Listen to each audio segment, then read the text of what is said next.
Welcome back to Courtroom Authority. Today's case is a tense one out of Harris County, Texas. At just the start of this hearing, Mr. Patrick is facing some serious heat, charged with burglary of a motor vehicle, which carries up to a year behind bars or a $4,000 fine. And this isn't just about a broken ignition or a stolen key fob. This case is packed with drama, conflicting details, and a judge who's about to drop some hard truths about crime, consequences, and survival in Houston. Think about it. A screwdriver left behind, a ring camera catching the suspects, and even stolen key fobs tied to other vehicles. But the question lingers. Was Patrick truly caught red-handed, or is this just circumstantial? Stick with us, because the judge is about to rip through the evidence, the excuses, and give Patrick a reality check you do not want to miss. Let's dive in. You are mom. I know. Okay, thank you so much for coming. Absolutely. Mr. Patrick, you're charged with burglary of a motor vehicle. You are facing up to a year in jail and or a $4,000 fine. We are going to do probable cause. You have the right to remain silent. Anything you say can and will be used against you. You have the right to have an attorney present. If you cannot afford one, one will be appointed to you, sir. Judge, Oh, I have to give you a cause number. There's a warrant because he missed court. 255-9022. Judge, on April 7, 2025 in Harris County, Texas, officers were dispatched to a burglary of a motor vehicle call.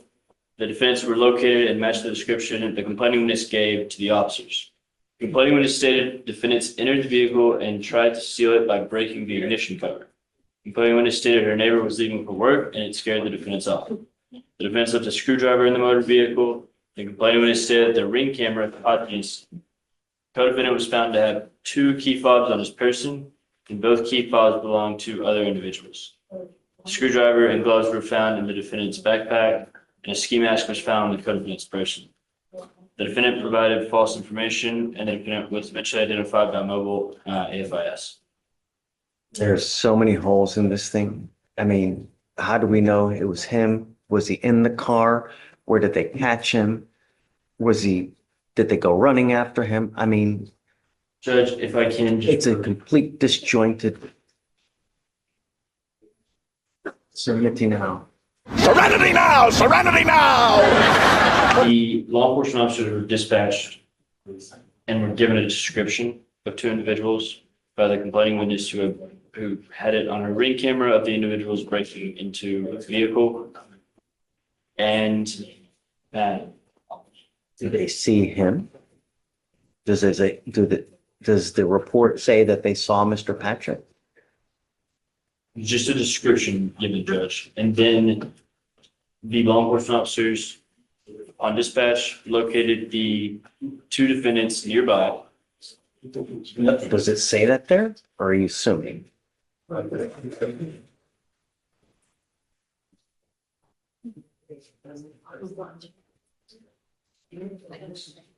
To Burley, they advised the last direction of travel being east of the residence and northbound intersection of Maryland. After a brief search, both defendants were obtained on foot, matching the description provided by one complaining witness. The complainant advised that they made entry into a vehicle and advised they attempted to steal the vehicle by breaking the ignition cover.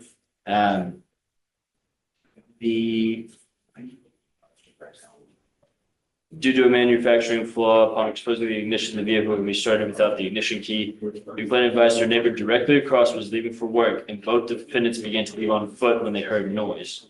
And then they found a screwdriver was found on the vehicle floorboard. The complainant advised that her doorbell camera captured the incident and provided a positive description of both suspects, both being males wearing dark hoodie sweaters, black pants, both slender in build and being tall, and the one being tall and one being short. After a pat-down search of the defendant, defendant 2 was found to have 2 key fobs stuck into his pants, and one fob belonged to a Dodge that was connected from another burglary of a motor vehicle. That was not the charge you'd be here, Judge. Is Mr. Patrick defendant 1 or defendant 2?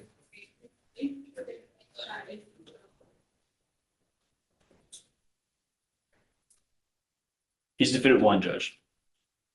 He doesn't have the key fob. It's the other gentleman. That's correct, Judge. He's the one that has the stuff in the backpack.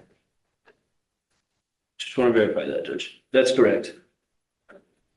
Patrick, I'm going to find that there's probable cause to go forward with your case.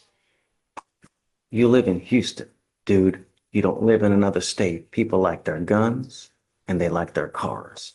And when you mess with the wrong person, they're going to shoot your ass dead in a heartbeat to keep what's theirs. How many countless stories do you hear of someone running away from one of these types of situations? They get shot in the back. It's only a matter of time. Was this in the middle of the night? It was early in the morning, Judge, around 6 a.m.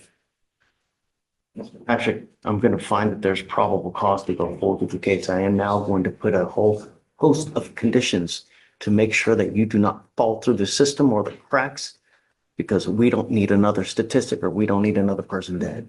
Do you understand me? The first is that you are not to hang around with the co-defendant in this case. You are not to use alcohol, illegal drugs, and I'm going to send you for a test right now because I want to know what, if anything, is in your system, and you're to come right back. Do you understand? If you fail the test, if you fail to come back, it's not going to go well for you. I'm now also going to put a monitor on your ankle so I know where you are at all times. One false move, you will stay with me. I need your help, Mom. I can't do this alone. You and me together, we can make this thing work. Tell me about him. What does he do? Is he in school now? Well, I did have some in school, so he did go to school, but Okay. Wonderful. he did have sign up for a job, so he was looking for a job, so he do have a job. Well, what I was going to do is I was going to order him and only give him time so he can go to school, and then he goes back home. And then he stays at home, doesn't go anywhere else. I don't want him out in the middle of the night. You're not to be in possession of any weapons as well. If I find that you have any weapons, if I find that you pick up a new case, it's not going to go well for you. I will protect my city at all costs. I don't care what you are, how old you are, anything. Do you understand? We will work with you to make sure that everything works together. I'm going to pay for everything so you won't have to pay for anything. I'm going to give you a lawyer today. So we just need to know what schedule. Do you work? I work Wednesday through Saturday. And then you're out. Then I'm off. I mean, you're out like out working. My only fear is that when the cat's away, the mice will play. So that's why while you're at work, he stays at home. I'm going to test you like crazy to make sure that you're not using anything. Do you understand? You must stay in school full time.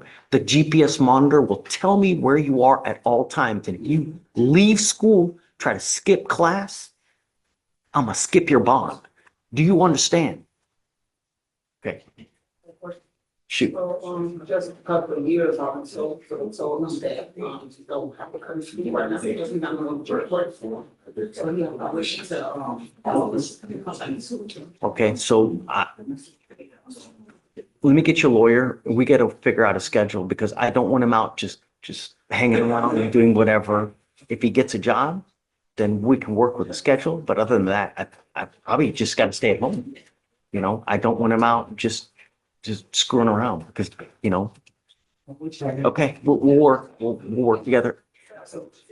You must listen to Mom.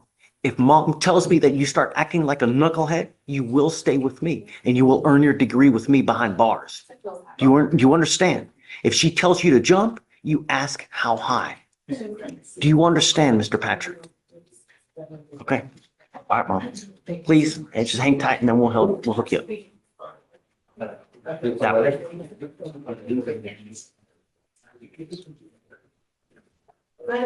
I am. Are we gonna need a translator? And there you have it. The judge is crystal clear. Patrick isn't walking away scot-free. Instead, he's leaving with strict conditions. No drugs, no alcohol, no weapons, no hanging with his co-defendant, and an ankle monitor to track his every move. The judge even calls on Patrick's mother to step in, making it very clear that if Patrick slips up even once, he won't just be back in court. He'll be behind bars. This is a classic example of how judges balance justice with tough love. On one hand, the charges are serious. On the other, the court is trying to give Patrick a chance to straighten out before it's too late. But what do you think? Was the judge too lenient by letting him go with conditions? Or was this the right call to keep him out of jail but under strict watch? Drop your thoughts in the comments. We love hearing your takes on these courtroom moments. And if you found this case as dramatic as we did, make sure to like this video, share it with a friend, and subscribe to Courtroom Authority for more real courtroom breakdowns that keep you on the edge of your seat. Until next time, stay tuned for more cases where the gavel comes down hard.